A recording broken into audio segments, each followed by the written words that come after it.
episode 27 of Sanj Surati Talks.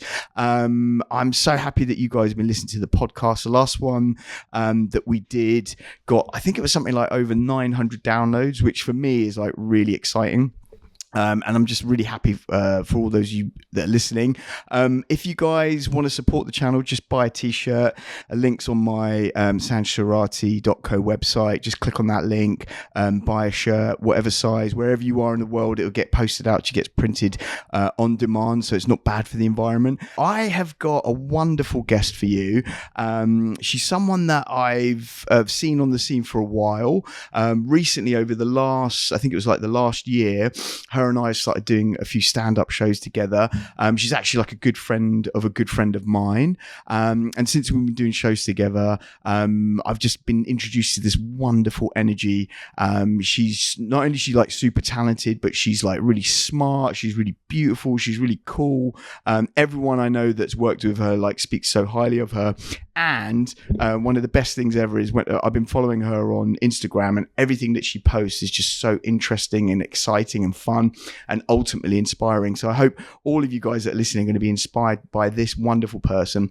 Please welcome to the stage the awesome Danielle Scott. Well, hello. Thank you, Sanj. What an introduction. It just kept going and going. I was like, wow, that's very lovely of you. Thank you for inviting me on. I'm happy to be here. It's a real pleasure to have you. I know you're a really busy person. It's such a beautiful day. I'm so happy that we managed to get you, because yesterday it was like pouring down. So I feel like you've brought the sunshine to my office. There's going to be people who are listening who do know you, obviously, but there's also going to be people who don't know you. Just give us a little brief background about who you are. Yes, absolutely. As Sanj said, my name is Danielle Scott. Hello, people listening who don't know me. I am a performer, all-round entertainer. I live in South London. I'm half Welsh and I'm half Dutch. And I'm an actor. I'm a fitness instructor. I work as a children's entertainer. And as Sanj mentioned, I have recently got into stand-up. So I'm an all-round entertainer, really. Awesome. So there's a lot of things, a lot of strings to your bow. Just talk to us about this. So I didn't know that. You've only just got into stand-up. So how long have you been doing stand-up, and how did you get into it? I got into it this year, actually. 2025 was my stand-up year. No. Yeah. So the show I saw you at, that we did the show together, what number was that? That was gig 2. No. Yeah. That was your second show. Well, that was my first show, really, because the first one before that was I did a comedy course that ended in a showcase. Okay. So that was my first gig. And then the second gig was that one, which was a charity event, which somebody I met at Edinburgh booked me for. So that was the second one. So it's all very new then, but I really love it. And I've got the bug, as you could say. So now I'm really, really putting a lot of effort into it and doing multiple gigs per week at the moment. Amazing. So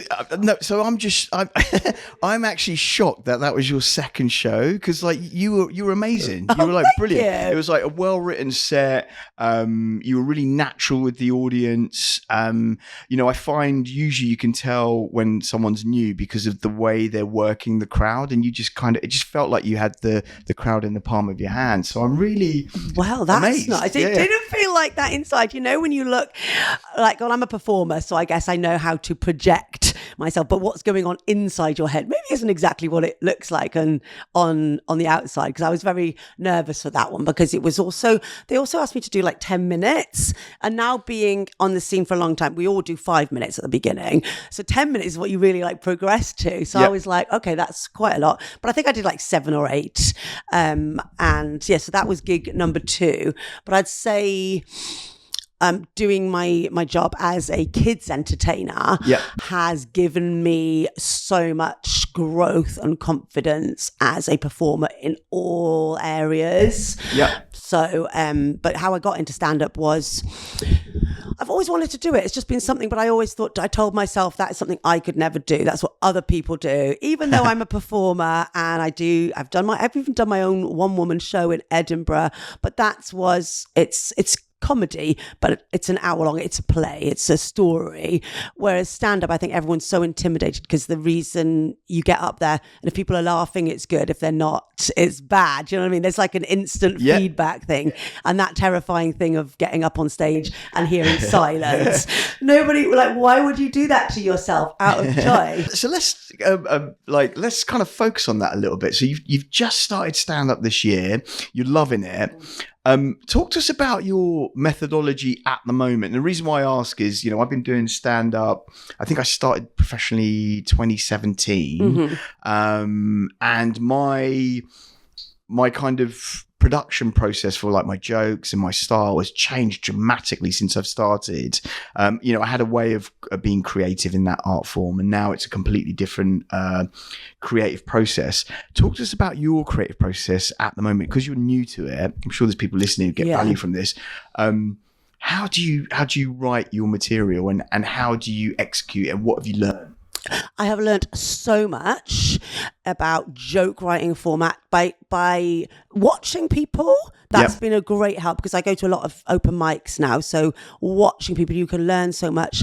But my process is, I'm a storytelling comedian, stories and anecdotes. So it's all stuff that have happened to me, because I do have quite a random, colourful life, I guess. So I can mine bits from that. And as I'll sit down and I'll be like, right, what's funny things? Not even funny things that have happened, like just things that I know that I've told people about before, and they're like, that's ridiculous. So I'll just go through my life and find random occurrences, and how can I make this into a joke?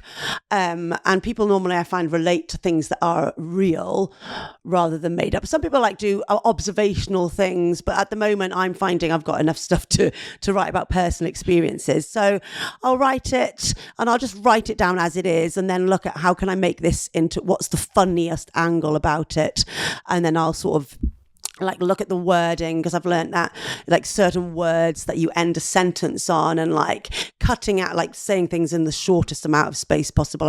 Because I was a bit wordy maybe before, so I've just like telling the story in minimal words, and just really working on what makes this funny and something unexpected, like bringing the unexpected thing towards the end. So awesome. And so let's talk about the two sides of your experience at the moment. I guess we'll talk about the challenges first. What are the challenges that you're finding as you're exploring this new art form at the moment? What's challenging you? Challenges are just giving something time to see if it works or not, because at the beginning, I knew you didn't have to write a new 5 minutes every time, but when you've done something and it was didn't kill, it was okay. The challenge is to go back out there and do it again, because repetition is, and you get more comfortable with the material. And I've been speaking to other comedians, they're like, well, I've done this bit 75 times now, and they've just won a competition with it. And I was like, what, you really do the same one? I was like, gosh, it's not the same people there, obviously, so it's new for them, even though you might see a couple of the same comedians on there. So I think challenge is to be just comfortable, just to keep going with something, even if maybe, because one time they may laugh, next time they don't laugh. So it's like working that out. What did you do differently? I mean, you can just blame the room, but generally I always watch my videos back afterwards, and then you'll see it could be a slight thing. You could have mumbled, looked down, intonation. So it's a lot of technical things. Absolutely. I mean, that was one of the first things I had to learn, was that every audience you perform at, and it still to this day, I mean, I've done like almost 300 shows, the audience changes every time. And for me, it's always trying to figure out the audience so that I can understand how to steer them through my content, as opposed to like trying to impress my content onto them. Exactly. So that's really interesting to hear that from someone that's just kind of started. What is the joy for you? What do you get from it? What have you been getting from it? I guess the joys that you expected, but also the joys that you didn't expect. The people that I've met. I meet I've got lots of new friends now, and you see the same people, and we've obviously got the same interest, same crazy passion. I mean, it takes a certain kind of person to put yourself out there, and we know the difficulties of doing these open mics. Lots of them are bringers, you have to have somebody with you. So we go to each other's nights. So that's a joy. I'm really enjoying watching other comedians. I get to see so much great stand-up. It's a good night out. The reason is because I love it and I'll never get bored of it, sitting there watching people. I love to laugh. So for me, that's a joy. And then obviously the buzz of when it goes well, it's like a real high. Yeah. It's like, you can't really explain it until you've done it. You go there feeling like, woo, on top of the world. It's a great feeling. No, I know that. I mean, it's to me, it's like, it's the best drug when you've written something that's yours and you deliver it with ease, and you've got the whole audience in the palm of your hand when they're like laughing, sometimes crying. It's a wonderful feeling. So I get that. I totally get that. You talked about some of the times, and try not to dwell on the negative, but have there been moments, I mean, even though you're quite new to the space, have there been moments where you felt like the show hasn't gone well, or you've bombed? Like, how has that made you feel? Oh yeah, it made me feel you leave, because I've walked away feeling great, and then I've walked away feeling like, oh my God, or like, even if I've gone on like towards the beginnings, but the whole time just thinking, I shouldn't be doing this. That was terrible. I can't do it. I'm awful. Yeah, really like full of negative talk, self-doubt, left feeling like a sack of shit. Pretty bad. I don't think I've bombed to this stage where there was complete silence. Well, maybe actually. Yeah, I think it's been like, not great. So you don't feel good afterwards, and it really knocks your confidence. But then I just remember to myself that if you listen to any comedian or any performer's book or podcast, they will tell you about the times that they died. Like, I was listening to Ramesh Ranganathan. He Love was him. one of his books. I got both of them on Audible, and he was talking about, and he's phenomenal. And I look at him now, but they talk about their early days, or not even their early days, part of doing a new show or something, and like how bad it went and things. You're like, gosh, if it happens to them, because you only see them at the top, you think, oh, they're just made for it. They didn't have all of these, difficult parts. And he was just talking about how his show was just going from worse to worse in Edinburgh. And I was like, not that I was like getting joy from his failure, but it just puts it into perspective. And you have to have the failures, because not all of them are going to be good. And that's how you learn. You do feel bad, but you've got to shake it off. And I've heard about the 11 a.m. rule, or you can allowed to think of it until 11 a.m. the next morning. I haven't heard that rule. Explain it. Yeah, that's interesting. So it's for like, 11 a.m., no matter how good it was, because if you get too high on your own supply of like feeling good and like, riding that feeling for too long, that's also not good, because you got to just get on with the next one. Yep. So by 11 a.m. the next morning, no matter how bad it went or how good it went, you live in that feeling. You either embrace the good feeling, or if you went bad, you wallow in it. And then 11 a.m. cut off, you move on. You have to stop thinking about it. I need to work on that, because there's still shows. I mean, I haven't bombed in years, but there are moments where I've performed and I've kind of walked away like, and that's a really great way to deal with it, just with regards to that. I agree with you as well. You have to fall flat on your face. You have to.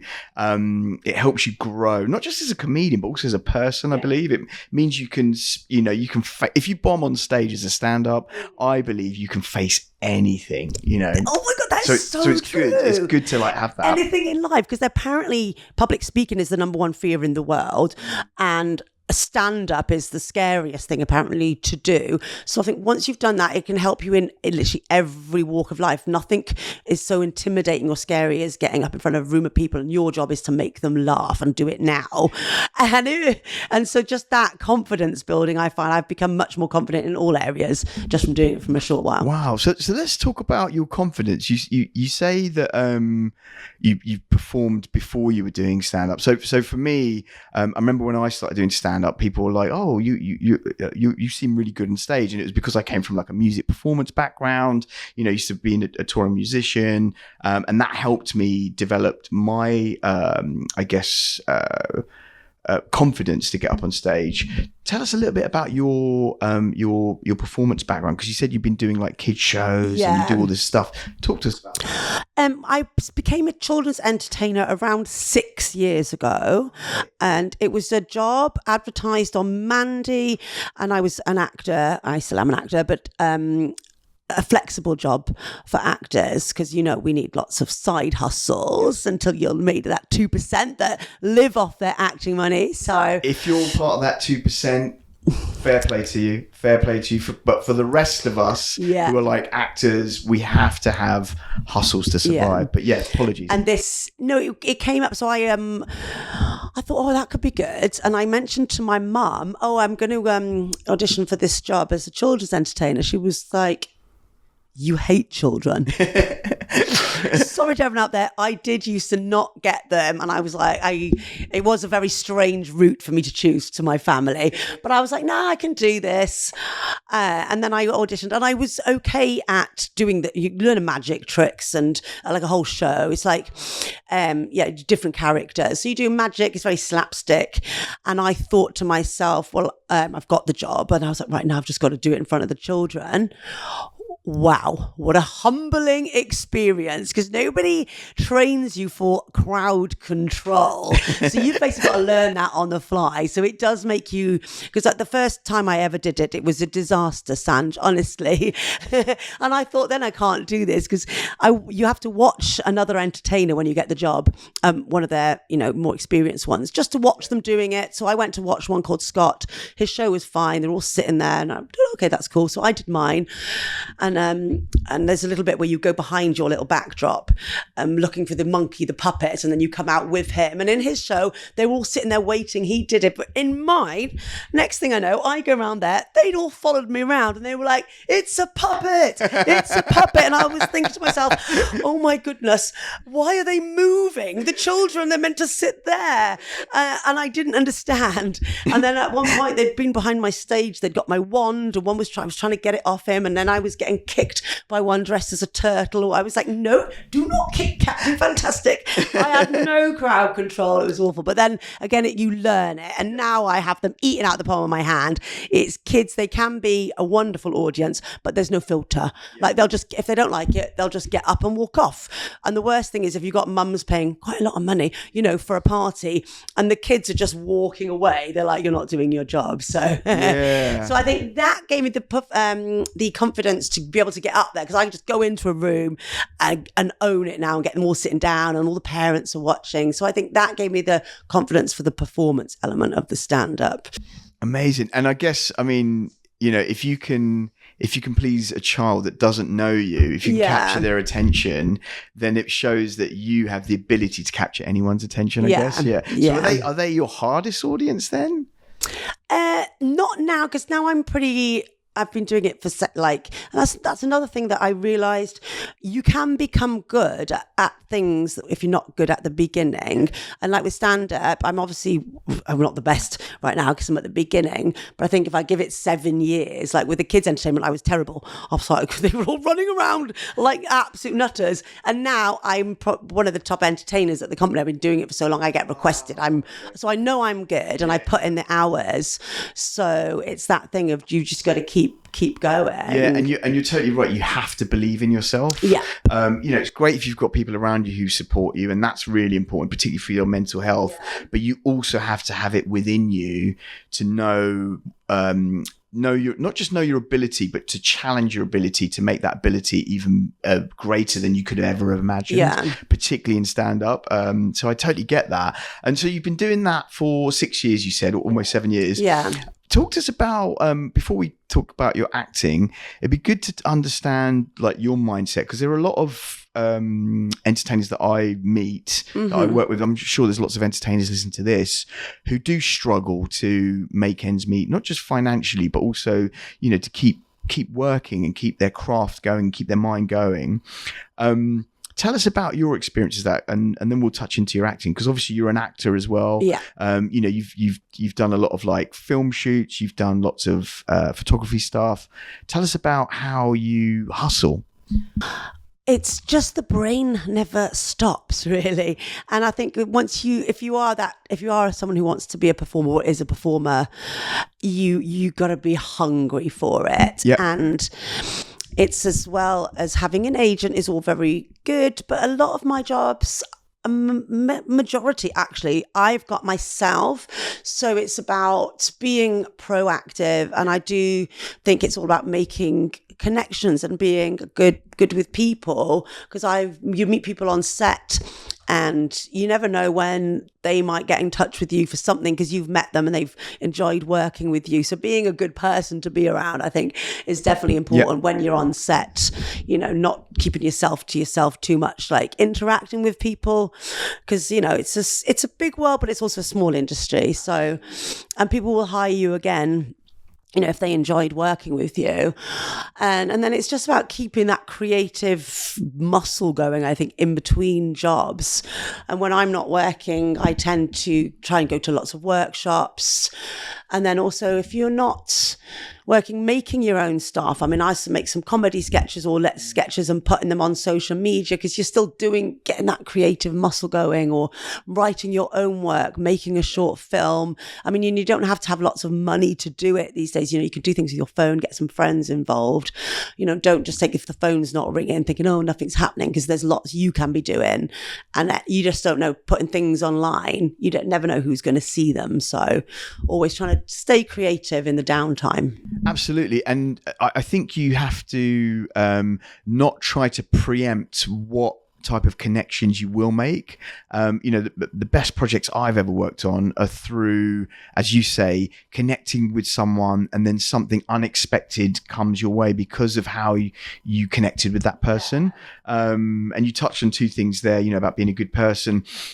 Some people say we have to be nice to people, but I think it's all about being kind to people and listening to people, and asking questions and trying to understand where you bring value to, I guess, the picture. And as you say, being creative allows you to do that, right? Yeah. And I also think being interested for actual interest's sake, not going to a film set and being, right, okay, who shall I talk to? Yeah. Who's going to get me a job? What can I get out of them? Absolutely not. I mean, if that's you, that's you. But I mean, just generally being interested in people, nothing to do with the films. Yeah. Like, just because I am interested in people and what makes people tick.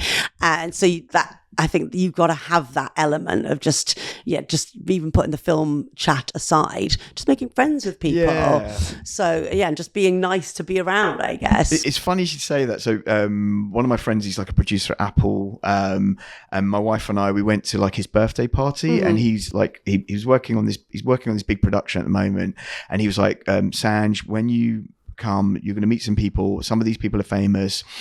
Don't lose your I'm like, okay, like just be yourself. And we went there, we met some interesting people, but one of the things I wanted to do was just to see how people reacted in that environment. And there were a lot of people that came up to me like, so what do you do? And like, there were some people I would speak to and I'd be like, well, I'm a stand-up, and we'd have this really great conversation. But then for some people I was like, yeah, like I work as a banker, and like literally these people would just look at me, turn and just go. They wouldn't even say goodbye. They would just be like, so what do you do? Oh, I'm a banker. Okay. And they're just gone. Yeah. Because it had nothing to do with film. So they had nothing to get from you. Like, right, you're dead to me. Yeah. Nothing. Unless they wanted investment. Well, unless they wanted investment, which I couldn't help them with anyway. Okay, so you might as well not be there. Oh, dear. But it was just interesting what you said about, like, you have to be interested in people, because being a creative, being a performer, it's about people. It's about telling stories. It's about connections. And you need to hone that connective spirit about you. Yeah, absolutely. I totally agree. So now let's talk about your acting, because you are an actor. Yeah. You've done some amazing stuff. Like, oh my God, like some of the films you've been in are kind of, some of them are like really culturally relevant within the genre that they're in, and it's exciting. You've done Comic-Con, you've got fans. Hey. So let's talk about you being an actor. How did you get into acting? What was the drive? How long have you been doing it for? Yeah. I became an actor. Well, I started when I was younger. When I was in school, I was very much into, well, I tell you what actually got me hooked was a film called The Labyrinth. Love that film. When I got introduced to that, it was like my whole world changed. That's all I wanted to do. I was obsessed with that. And I wanted to be not the girl, I think it's Sarah, her name in it. Not her. I wanted to be Bowie, the Goblin King. And for Christmas, I had the wig, and I would go around just singing the songs. I'm a laughing gnome and you can't catch me. No, that's one of David Bowie's songs. That's not from the film. But I would, I would go around being him constantly. Wow. And I'd take my Get a Blaster into school, and everyone was listening to Kylie and Jason, I Should Be So Lucky. And I was putting on the Goblin songs for David Bowie and making everyone dance with me. So I was doing my own performance, and they were all like, oh yeah, you're gay. And I didn't even know what it meant. Because then he's got two different coloured eyes, isn't he? They were just saying that I was basically, people didn't get me, I don't think. Such a beautiful man. Yeah, and I was in love, I was inspired, and I just wanted to do that. I didn't really know what do that was, but I think performance. Yep. So my parents and my family were subjected to me doing renditions of this for years, and then I became really shy. When I became a teenager, I became quite shy, and when I went to the big school, and then I didn't really do anything with it until I left again. About 17, I got into modelling, and then I came up to London, and that's when I was like, oh, I want to make a go of acting again. So I went back to college, and then I got into university to do acting. But I only lasted one day because I decided it wasn't for me, because I was a little bit older and everyone was like 18, just moving into to the halls and stuff. And I think I was about 23 by that point. So then I started doing some courses, and I was really, really taking it seriously. Yep. But then I met somebody, fell in love. I dropped everything again. I was a bit nuts when I was younger. I'd be like very spur of the moment, which I guess makes for good stories. Yeah. But I think I was about to start this new course, and then I went to Thailand and then moved to Ibiza for the best part of 7 years. Wow. And okay. I didn't do any acting over there, but I did do lots of performance stuff, and I became a presenter, a TV host for things like Pasha and Bacardi. I'd interview all the artists and some really, really cool things out there. Wow. I did lots of filming work. And then I came back to London when I was early 30s, and I was like, now I want to make a go of acting again. So I came round full circle, but I didn't have that qualification from a drama school or something to be able to get on Spotlight. Yep. So it was that thing of, right, I want to do acting, but like if learning, then speaking to people, you need to be on Spotlight. And I was listening to one of the other guys, Aziz, I think, or someone on your podcast, saying they had a similar thing. If you don't have, the university degree or the official drama school, 3 years, you need to build up your credits, and you need 4 professional credits, I think it was then, to get on to Spotlight. So I spent a lot of time networking again, applying for jobs, and it's like that catch-22. Yeah. You want the professional credits, but how do you get the professional job without having the agent or Spotlight? So you've really got to hustle. And it was like my living, breathing, everything was go out and get these credits. So I got cast in a panto. It was touring schools with TIE, it's called, Theatre and Education. Yep. So I did that. It was very grueling. You do 3 shows a day, sometimes driving around. I was the tour driver with the bus as well, and all to get where you get 1 credit for that, so you do like 9 weeks. That was one, and I did that for 2 years. Wow. So 2 and in between that I did another job, a small TV job that got a credit.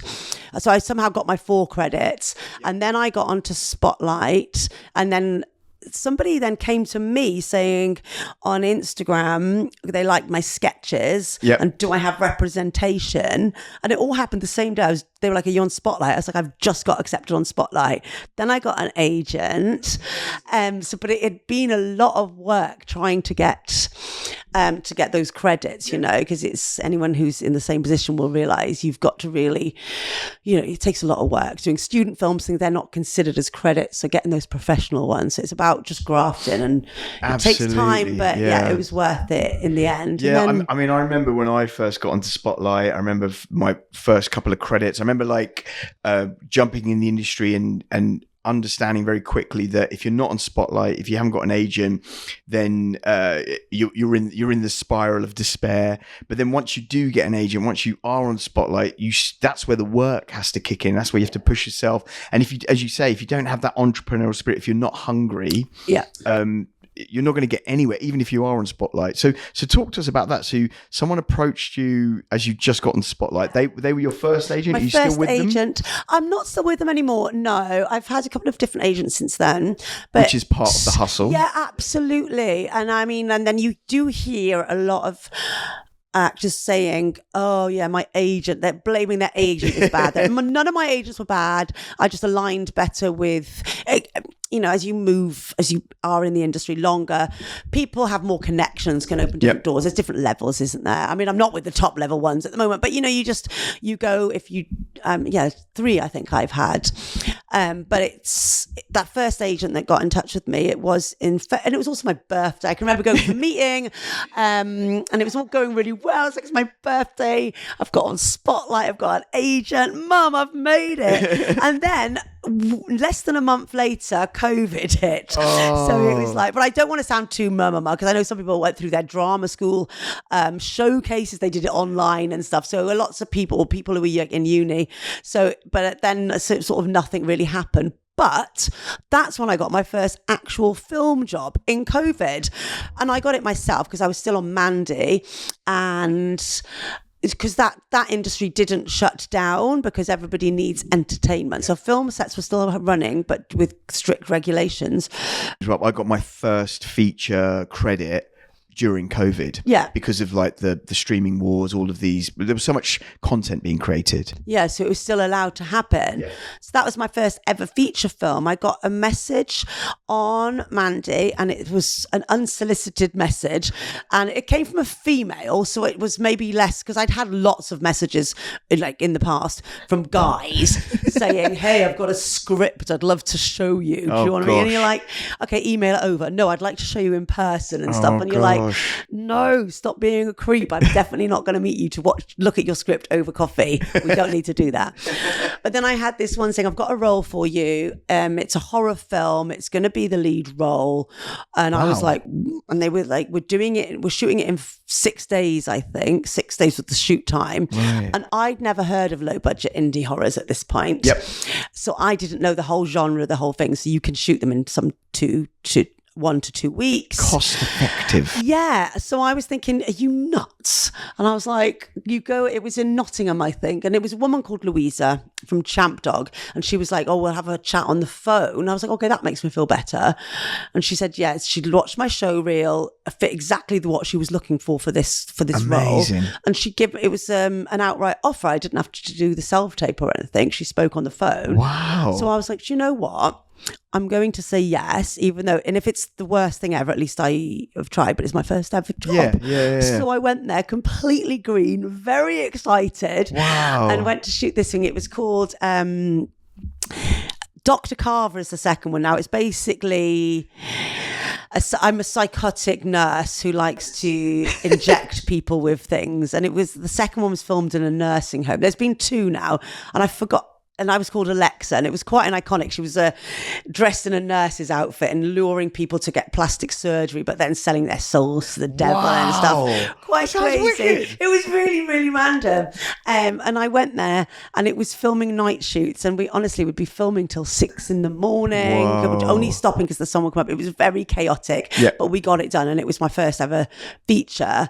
And I left there. I can remember leaving there. Oh my God, I was on such a high. It was so much fun. Really loved being on set. Yep. Did a great job. They were happy with me. And then when I got home the following day, a guy who was doing he was editing on set, helping her. He runs another production company who does the Winnie the Pooh films, actually. Right. And he then was like, I've got another film for you. Would you like to be on this? So it all just started rolling from there, getting booked on different ones. And there's a few different producers that run different production companies, and they were recommending me. And next thing you know, that got the ball rolling. And lots of them were filmed during lockdown. But that's because I just said yes to an opportunity and sort of put myself out there. So you touched on Winnie, and we'll talk about Winnie in a second. But just that first feature that you worked on, How much dialogue did you have? And the reason why I asked this is because I remember working on my first feature and having my first script. Like initially I found it really daunting, like, oh my God, I've got to learn all these words. But once you know them, it's brilliant. And just talk to us about that whole process. How did you prepare for the role? It was your first role. I prepared. I started learning this. I read it like a minimum of 5 times, I think, just to really understand the story. But because it was a low budget horror, the story was very random, actually. And I was thinking I'd never really read anything like this, but it was cool. It was twisted. And they gave me some references of films to get inspiration from the character. Can't remember what they were now, but you could watch like clips on YouTube of characters and how they wanted her. She was possessed, but with a very hard exterior. And I learned the lines, and there was lots of words in there as well that were kind of like conjuring spirits and stuff, like random words that were made up. So there was lots of big chunky dialogue as well, because she'd kind of walk into this room, and as she would have everyone around a table, I'd be like giving my speech, telling them about why I'm doing this, because I lost my sister or something in a car crash. And there was lots of really important information given in chunks. I was like, I need to remember it all. And I was terrified of not remembering it when I was on set, because obviously my first film, being nervous. So I think I spent so much time preparing it, I didn't forget anything. And then it was actually when I got in the moment, it was easier. I'd built up in my head that it was going to be worse than it was. Yep. But when you're with everyone was very supportive. And we would the actual running lines, in between the scenes and stuff. Yep. So, and it's hard to imagine what it was going to be like till I actually got there. But everyone was, they were such a supportive team. I was lucky, I guess. So it was great. I mean, that's a really important thing to understand is, we talked about how when you get up on stage or when you go on set, like you have this kind of initial fear. You just need to be working with professionals who are kind, ultimately. And I found that as well. You forget that you're not the only one in that position. So as long as you all kind of just, look at each other and go, right, we're all in this together. How do we make this go forward and push through that? Let's talk about Pooh. Let's talk about Winnie the Pooh. Because obviously that wasn't your first horror film that you worked on. You've worked on quite a few. And you talked about how you kind of got into it. Talk about that whole experience, because it was a phenomenon from a PR perspective. People heard about it. Everyone was talking about it. There's some people who hated it. There's a lot of people who loved it. It got you to Comic-Con. It's how you met Jace, who's a friend of ours. Talk to us about that whole experience. It was when we filmed the film, nobody had any idea that it was going to go viral and going to put, everybody on the map with this film. It was called Winnie the Pooh Blood and Honey, so we knew it might have a bit of a reaction online or something, because it was Winnie the Pooh.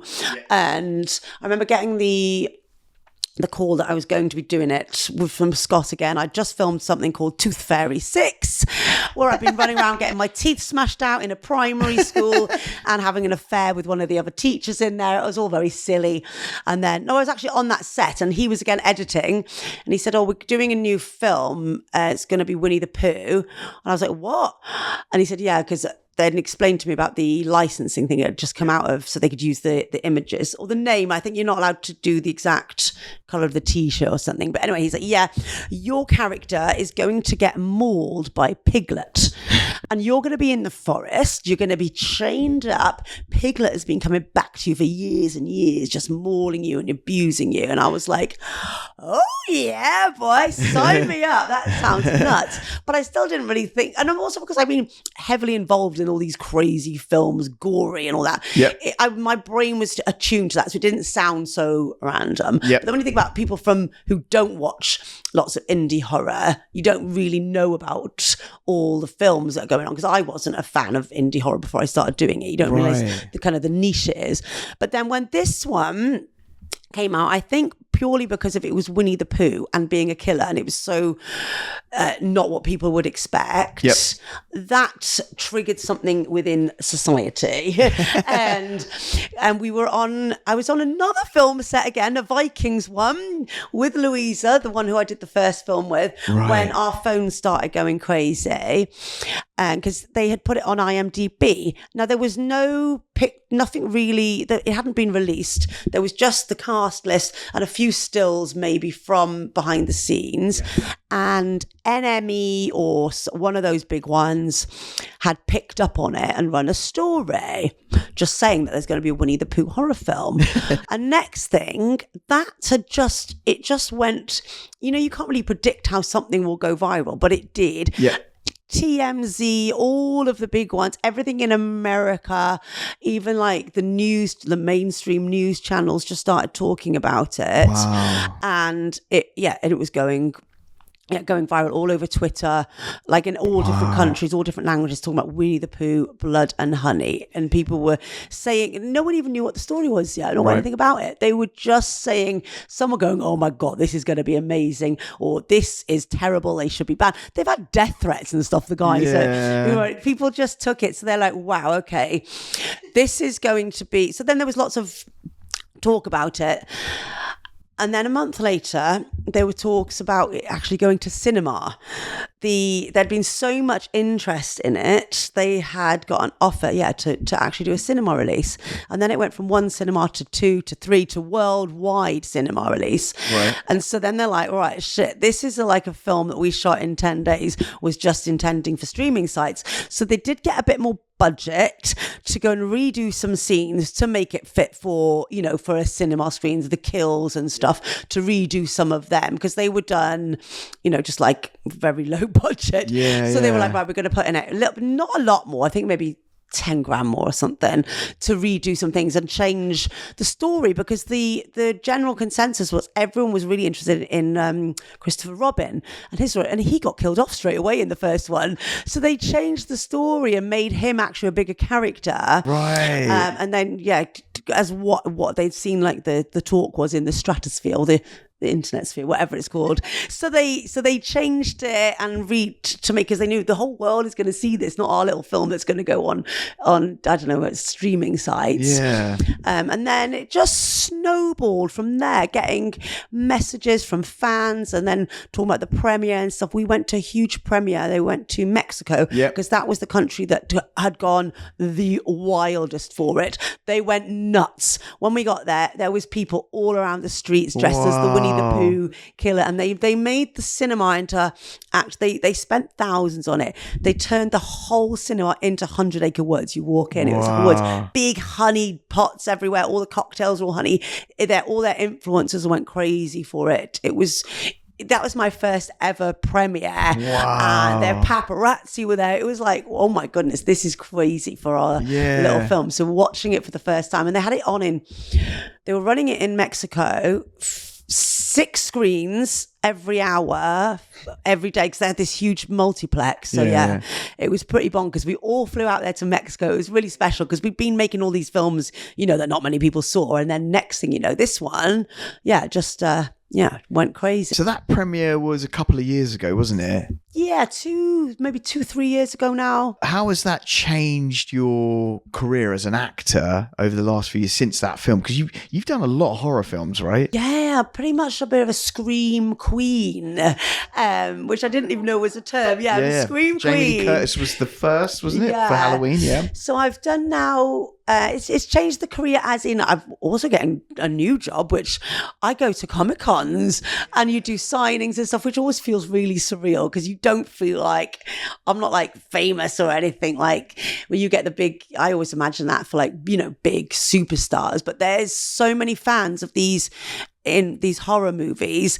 I can't believe that people come up, they're like, oh, I saw you in this one, I saw you in that. So it's really special when you get to meet the people, because without them, you wouldn't be able to keep making the films. And then I went to Germany for one recently, and they had Skeet Ulrich was the headliner there. He was in the Scream 1, Scream 2, Terrified, been lots of things, and he so he was up on stage doing a panel, and then we're on stage doing a panel on the same stage as people like that. So that's really surreal and really cool, getting to fly to different places. Yeah, I mean, that's the great thing about being creative, whether it's stand up, whether it's like making film, music, whatever. Yeah. You connect with people that you never knew existed, and they love what you do. So tell us about the fans. What are the fans like?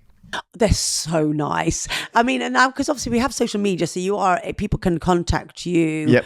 But then, so we'll have fans who will write, comment on the posts and stuff, and can't wait to see you. And then they'll be sharing that they've got their tickets to the Comic-Con. And there's one guy called Patrick, and he's a huge fan of all of ours, not just from the Winnie the Pooh film, but all films. You see, he goes to so many Comic-Cons, but he's the loveliest guy. And he's been writing to me for ages, and I haven't been at the ones he's been at. And then he's like, I'm so excited to finally meet you. He brings people little presents, and he's just a really, really sound guy. Yeah. So they're really friendly. And then you do photo ops with people. And it's just funny to see, like, the film has touched so many people. Yeah. And they quote lines from the film to you, and you're like, wow, that's madness. So yeah. I mean, I know what it's like being a fan.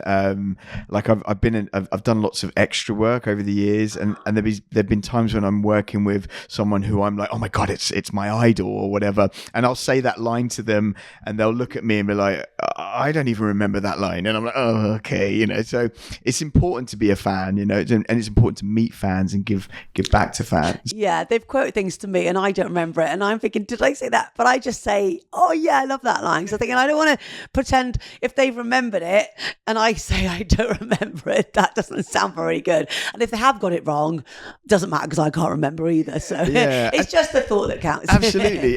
But it just gives you perspective on how being artistic can just create these other worlds, I guess, which is wonderful. You've just started doing stand up, which is you're enjoying. You're actually accredited actor who has fans, who's created, worked in a genre that's got has touched so many people's lives. You're starting to do some really cool things. I know you wear quite a few different hats. Tell us about your fitness journey, because you do a lot of fitness stuff. You train people. You're obviously in like good shape. So like, just tell us about that. I guess why you do it, what it means for you, and tell us about your processes in that space. When I started getting into training about 10 years ago, because I just didn't feel great. I wasn't like overweight or anything, but I just thought, I'd been... another side hustle I used to have was I was a shot girl for many years, where you go around in clubs and you sell the shots. You wear a belt and you basically make money by selling them crap shots, basically. And I think I was drinking a bit too many of my supply, I'll be honest with you, because you're out in the clubs and they'd be like, oh yeah, I'll buy one for you. So I was maybe drinking a bit too many shots, not in the best. So I just felt like, just one day you look at yourself and you're like, ugh, this is not what I used to be like. I used to be a model. So I was like, right, I'm just going to get into fitness. So I just went in all guns a-blazing, didn't really know what I was doing. I started reading every article, taking information from everywhere, doing it all, probably doing it wrong, going to the gym, didn't know what I was doing. So I decided to get a personal trainer.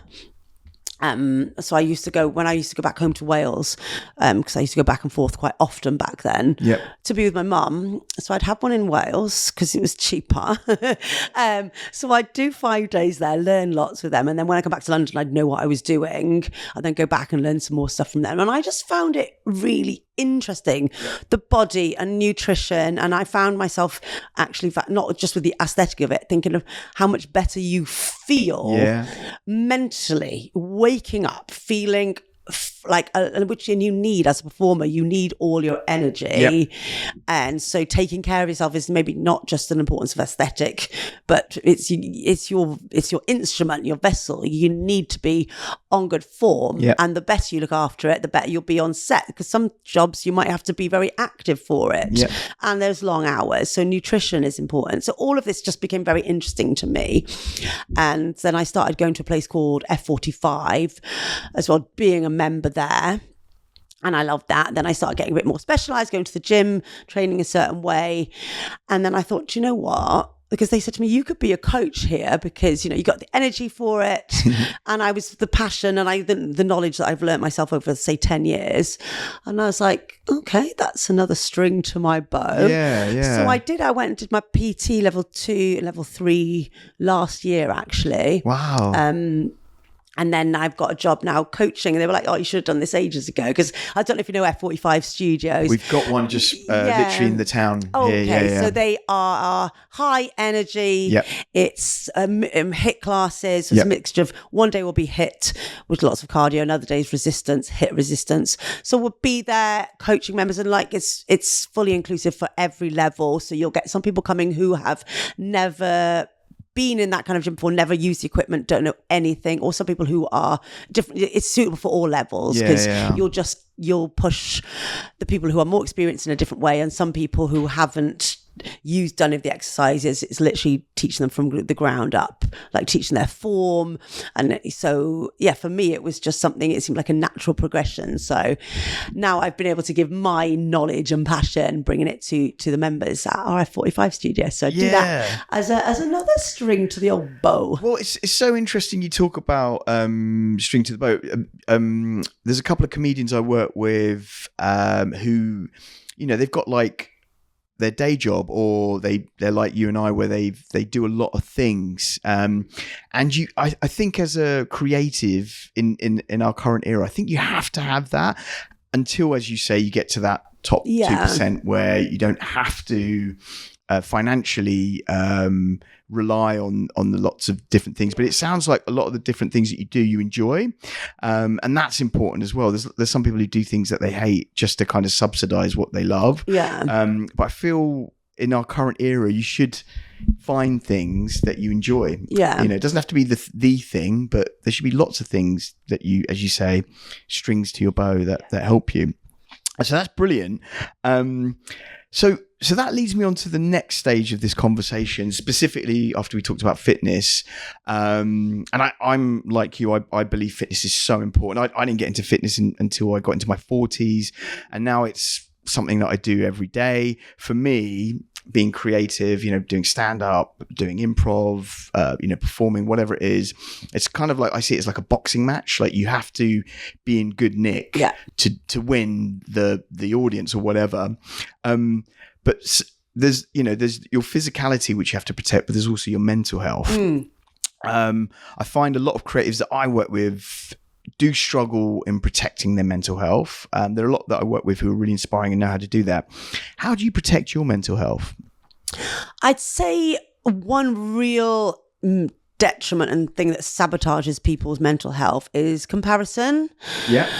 And feeling that you're not good enough or not as good as other people. So limiting how much I look at social media, probably. I mean, we're all guilty of scrolling. They call it doom scrolling for a reason, because you can get down a rabbit hole. And I've had days where, I'll be totally honest with you, I've been feeling great, really positive, and I've gone on social media, seen something or somebody who I feel or consider perceived to be doing better than me or something, and it'll just get me out of my mood, and suddenly I'll be feeling, oh, I'm not as good because I'm nowhere near that level, where I was feeling absolutely great before because I've had good news. And it can really sink your ship, so to say. So just being aware of that, and maybe not following people or muting people on there who, it doesn't make you feel good if you see this, because everyone's got things that maybe make them feel really good, or things that they look at that don't make them feel really good. So I try not to, because we always know that people share their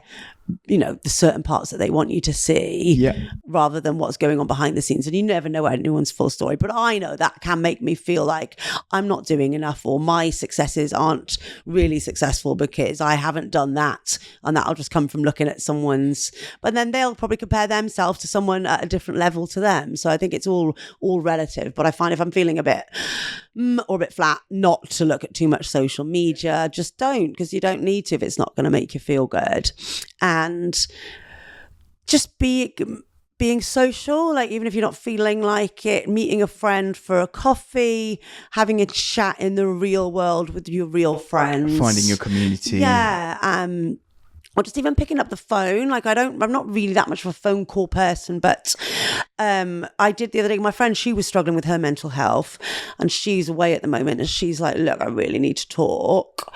And I was like, I'll just drop everything. I was like, yeah, if you need me, I'm here now. So I went for a walk, and it was a 2-hour walk, and we chatted and chatted, and it was best for my mental health and for hers. We touched on everything, and she said, oh my God, I feel so much better after that. Just needed a good chat. She's away on her own at the moment and a bit isolated. Right. So talking, I feel like even if you don't feel, I think sometimes we can get in ourselves, and the less you feel like talking, the less you're going to do it. But sometimes just thinking to yourself, like, just going to make myself go meet someone for a coffee or go and have a chat. Yeah. And that can really just boost. It could be the boost that you need. Oh, it's interesting you talk about boost, because it does give you power, doesn't it? It gives you strength. It protects you, having just good people around you who know you and believe in you. And even if you are like you've done something terrible, whatever, just to kind of talk about it and be like, you know what, today I was a there's nothing wrong with having a chat with someone about that. And knowing that every day is not going to be the best. And we do have, better days than other days. And as a woman, I've learned to understand my hormones. I have a great deal now. Like, we go through different cycles, and as you get a bit older, that can really affect you. And you don't realize, because I never really paid attention to that when I was younger, because it didn't really affect me. So if any women out there listening, it can really affect you. Like, I can be feeling so bad, and I'm like, why am I feeling like I'm about to cry? What's wrong? And then like your period will come or something. So you've just got to take that into effect as well. You don't know, like our hormones do they play, obviously not for you because you're a man, but I found that as I've gotten older, that has a big impact on how I'm feeling at different times of the month. So being kind to yourself and realizing it's okay to rest as well. Sometimes, because we are hustlers, we are always on, because you're always chasing it, because our success is sometimes down to how much effort we put in. Yeah. Sometimes it can do too much, and then if you're tired and fatigued, like you're not gonna do yourself any favors. So just allowing yourself some downtime as well. I'd say I've really, really struggled with that, because I'm an active, let's go person. But I've over the last few years thought to myself, listen to your body and be kind to yourself. Well, I think it's one of the reasons why I think I like you so much, and I think you and I get on so well, is because we both have that kind of spring in our step. My wife is always like, like, Sanj, can you just, sometimes, and it's like, oh yeah. But you're right. If you don't monitor it, you can get burnout, and it has a huge impact on you. Danielle, this has been amazing. Like, we've been talking for a while now. There's some questions that I have on my list that we don't have time for, but that's totally fine. I feel like you've really imparted a lot of knowledge, and I know there's lots of people watching and listening to this who'll get a lot of value from it. Couple of questions. Okay. So the first one, if you could meet a younger version of yourself just stepping into this industry, what advice would you give them? I would give them advice. Be patient. Patience is something that I've had to learn, because when you get into it and you are hungry, you're excited,